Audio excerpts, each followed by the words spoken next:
The beige walls of Arthur's cubicle had finally closed in, punctuated by the cold, digital snap of a redundancy email. 10 years of marriage had dissolved into a single suitcase and a silent apartment, save for the rhythmic snoring of Gary, who had been fused to the sofa for 7 months like a human barnacle. Outside, the world was screaming. The price of bread felt like a ransom note, and the gas meter ticked with the predatory hunger of a countdown clock.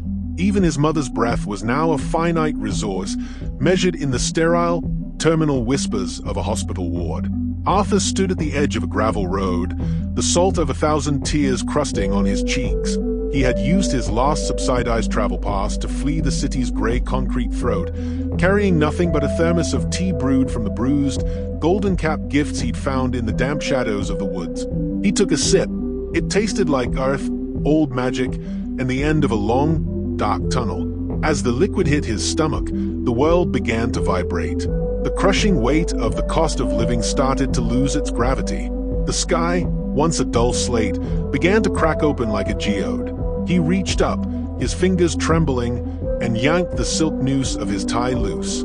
He popped the top button of his starch-stiff collar, and for the first time in a decade, his throat didn't feel constricted by debt or grief.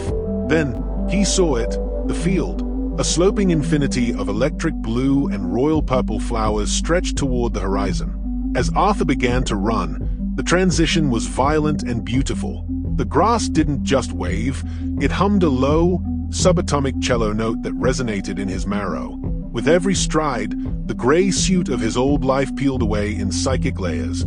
He dove headlong into the blossoms. The impact wasn't hard, it was a plunge into a sea of velvet. The blue petals turned into sapphire sparks, and the purple blooms became deep, violet nebulae. As he tumbled, the ground fell away entirely. He wasn't just in a field, he was descending through a floral galaxy. The flowers were stars, and the stars were flowers, blooming in the vacuum of space with silent, fragrant explosions. The economy didn't exist here. You couldn't tax the light that was now pouring out of his chest.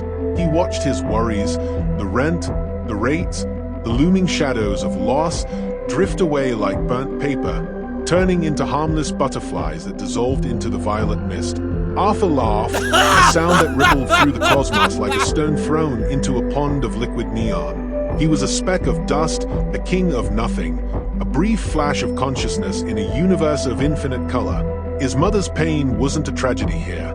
It was a transition into the same light he was currently swimming through. He lay back on a bed of nebulae, arms wide, watching the purple suns rise and the blue moon set.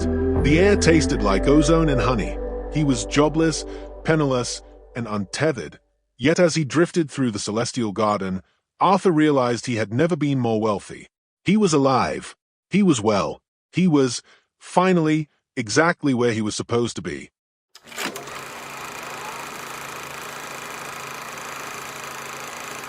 Oh, oh, oh, oh, oh.